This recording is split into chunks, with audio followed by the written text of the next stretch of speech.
Muy buenos días, mis amigos. Hoy vamos a terminar el ciclo de dolor y tenemos un tema muy interesante. ¿Por qué interesante?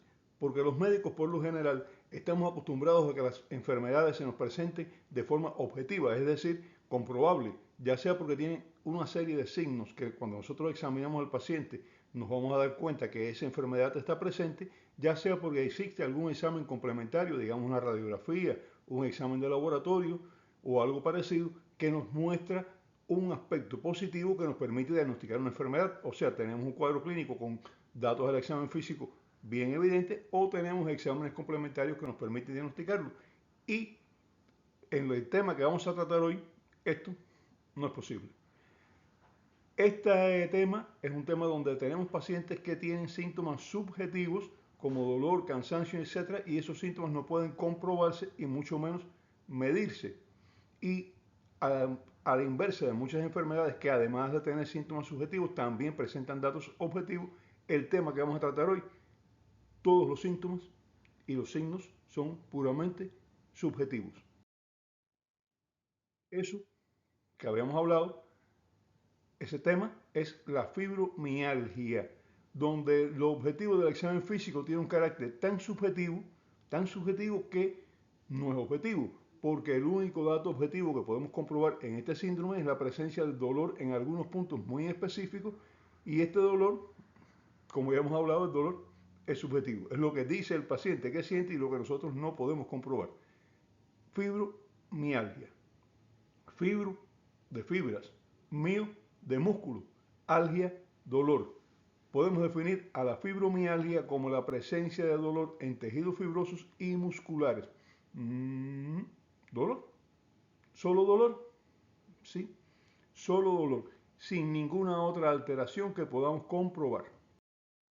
La fibromialgia es aceptada como enfermedad por la Organización Mundial de la Salud apenas desde 1992. ¿Es que no existía antes? Sí, hay descripciones de síntomas que parecen corresponder con fibromialgia desde hace por lo menos 270 años y hace nada más que 2400 años, Hipócrates, el padre de la medicina, describió algunos síntomas que pudieran corresponder con esta enfermedad. Es decir, es una enfermedad conocida pero no aceptada como enfermedad por la OMS. ¿Por qué? Porque imagínense, una enfermedad caracterizada por dolores en todo el cuerpo, que se acompaña de síntomas tan subjetivos como cansancio crónico, trastornos del sueño, depresión, dolores generalizados y en mujeres jóvenes. ¿Qué piensan? Bueno, imagínense ustedes, en 1750, Richard Manningham, que es la primera persona que hace una descripción de esta enfermedad ya bastante completo, que se puede identificar, la describe y la llama fiebre histérica o pequeña fiebre o fiebre de los espíritus, porque él no acababa de ver nada objetivo y entonces decía, esto es tan subjetivo que no debe ser real, estos son personas que tienen trastornos de su esfera psicológica y entonces se manifiestan así, de esta manera, con estos síntomas. En 1846, el alemán Robert Floriep la describe, pero la describe dentro de las enfermedades reumáticas y señala la existencia de puntos dolorosos, la llama fibrositis. Pero la controversia continúa y durante años fue calificada de diferentes maneras, entre los que entendían que esta era una enfermedad orgánica, como por ejemplo Floriep, que describió los puntos y decían que estos puntos tenían valor, y aquellas personas que decían que esto no es orgánico, estas son personas con alteraciones psicológicas, esto no es más que una neurastenia. Y entonces, por tanto, con esa situación donde se le achacaba el estrés, las tensiones a algunos de estos pacientes y en otros, bueno, pues se reconocía, sí, es verdad que hay unos puntos dolorosos. En estas discusiones, en esta situación, en 1972 se empiezan a realizar los primeros electroencefalogramas de sueño. Ya hablaremos de sueño cuando lleguemos a un ciclo que tenemos programado para eso, ¿no? Ahí se encuentran alteraciones de los patrones de sueño ligero y en 1992 la Organización Mundial de la Salud, con todos estos elementos que estamos hablando ya, reconoce que es una enfermedad y la clasifica dentro de los reumatismos. ¿Por qué? Porque tiene dolor. Y piensan que pueda tener inflamación en puntos muy pequeños, muy localizados, pero piensan eso también. Se caracteriza por dolores musculoesqueléticos generalizados. Ya hablamos son dolores somáticos, dolores de los músculos y de los huesos, con hipersensibilidad, que ya hablamos de ella, y alodinia en puntos bien definidos. Se acompaña de cansancio crónico característico y un sueño no efectivo, es decir, duermen, ustedes lo ven ahí, está durmiendo, pero realmente no descansan. Cuando se despiertan, tienen sueño. Además puede coexistir también con otros trastornos psíquicos y con otros trastornos reumáticos, y esto complica un poco la situación porque ya dice, bueno, ¿hasta qué punto es o no es? La causa, desconocida, no se sabe por qué se produce, pero las investigaciones apuntan hacia alteraciones de transmisores químicos a nivel del sistema nervioso central y que esto tiene como consecuencia alodinia e hiperalgesia generalizada. Vamos a refrescar qué es la alodinia y qué es la hiperalgesia. Ya hemos hablado de ellas anteriormente, ¿no? Pero ustedes recuerdan realmente qué significan estas palabras. Bueno, vamos a recordarlo, eso no cuesta trabajo. Alodinia es el dolor causado por estímulos que normalmente no causan dolor. Es decir, usted se roza con la ropa, la misma ropa le roza y le duele. Eso es la alodinia. Hipersensibilidad es una sensación exagerada de dolor ante estímulos dolorosos.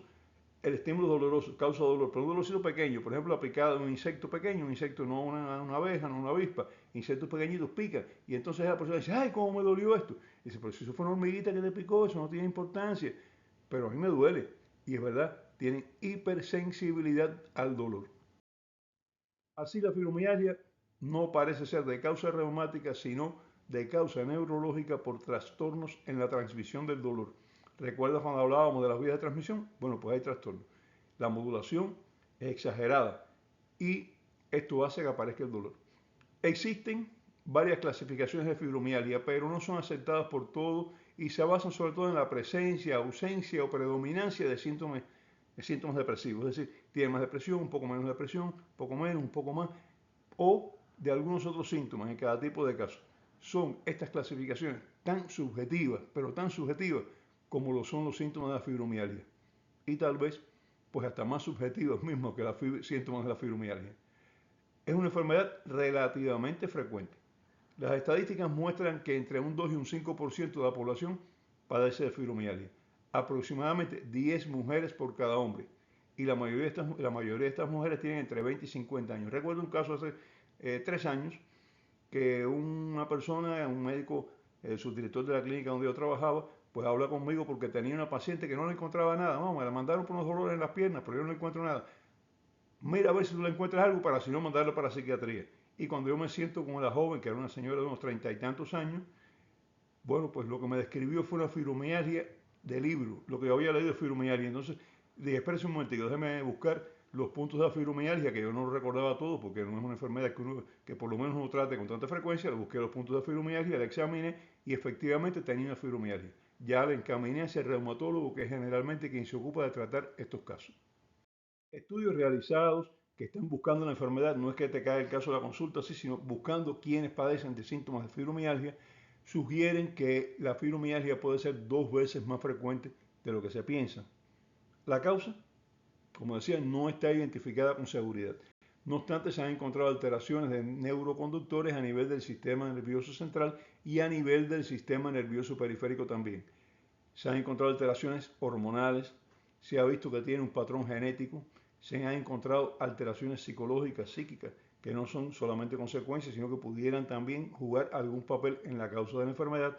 Se han encontrado alteraciones inmunológicas, inflamatorias, infecciones, vacunas, etcétera, etcétera, etcétera. Como aquello que no sabemos la causa, que le encontramos muchas causas.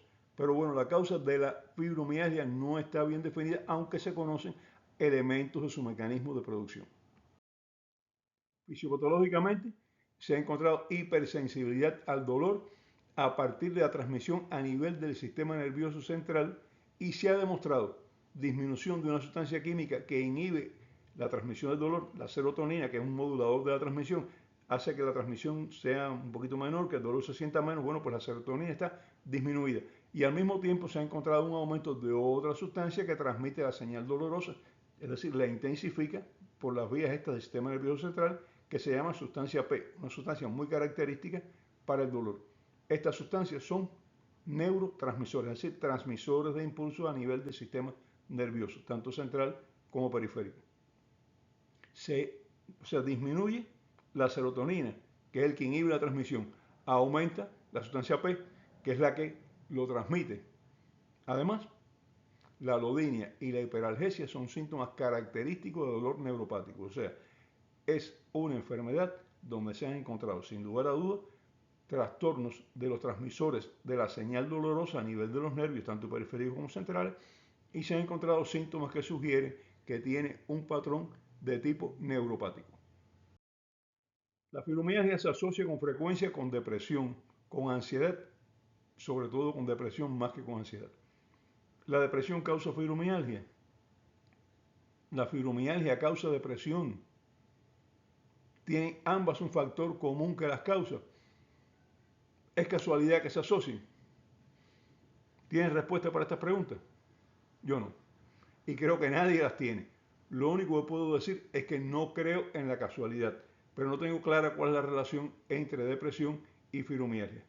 Creo que deben tener un mecanismo común de producción más que una ser la causa de la otra. Ambas se producen por trastornos a nivel del sistema nervioso central y entonces, bueno, estos trastornos deben tener algunos puntos comunes entre una y otra.